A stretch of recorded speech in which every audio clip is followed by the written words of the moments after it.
эрүүл мэндийн яам үзүүлж байна. За хүүхэд бол ханиад хүрсэн байгаа хүүхэд бол тэртээ тэргүй халуурна. За халуурч байгаа үедээ хүүхэд тэртээ тэргүй хоолндоо дургу байгаа. Халууралтын хооронд буюу халуураагүй байхдаа хоолндоо дургу болох бол хүүхэд ер нь хүндэрч байгаагийн шинж. За дараа нь болохоор хүүхэд бол орчны сонирхолтой байдаг. Яг ханиад хүрээд халуурч байгаа үедээ бүх хүүхдүүд нурмайж унжгар болно. Гэтэл халуураагүй байхдаа орчин сонирхол солтой, орон дээрээ хөвтөл, хөхөндөө дургу ийм байгаа бол энэ хүүхдүүд хүндэрч магадгүй хүүхд байгаа. Энэ үед бол яаралтай эмчит ханднаа. Зөв хүүхдэд ямар нэгэн өвчний шинж тэмдэг илэрнгүүт та бүхэн өрхийн эмчтэй хандах хэрэгтэй. За өрхийн эмч хэрвээ очир ихтэй, за гэр орны чинь ойрхон хувийн эмнэлэг, бусад өөр дүүргийн эмнэлгүүд байдаг бол хамаагүй тийшээ хандаж болно.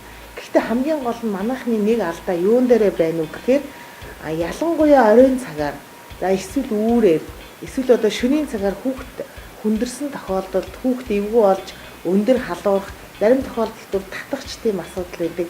Энэ тохиолдолд хамгийн ойрын эмнэлэгтэй хандахгүй холын одоо жишээлбэл их хүүхдийн эрүүл мэндийн үндсийн төв рүү явъя гэж хан уул дүүргээс нааша хүүхдээ аваад ингээд явдаг. Энэ бол маш буруу.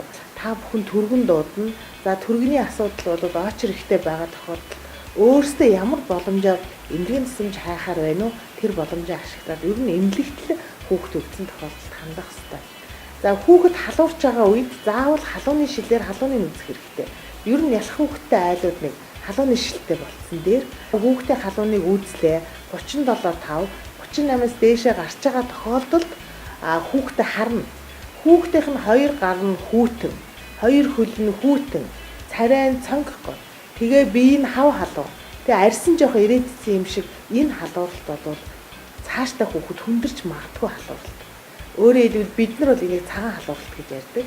За гэтэл хоёр гар нь хав халуун, хөл нь хав халуун. За тэгсэн мөртлөө хүүхдийн царай нь улаан. Бие нь халуун.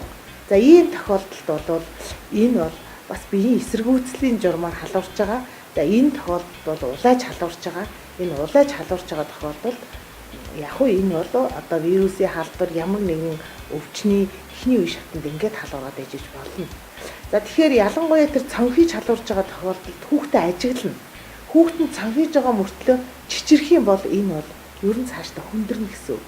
За дараа нь амьсгалын замын цочмог халдварын хүндрэл их хурдан хүндэрдэг нь бол одоо төвөнхийн бачуурал байгаа. Төвөнхийн бачуурал бол хүүхдийн шинж тэмдэг бол хоолой эсвэл хоолой сөөсөн хүүхэд халуурахгүй байж болно.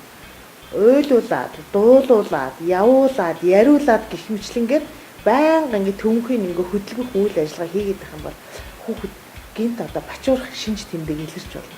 Өрхийн эмчнэр юун дээр дүгнж гол хүүхдийн байдлыг үнэлдэг вэ гэхээр Дэлхийн эрүүл мэндийн байгууллагаас гаргасан хүүхдийн өвчний цогц менежмент гэдэг ийм одоо өдөрдмжийн дагуу, зааврын дагуу ажиллаа хийдэг.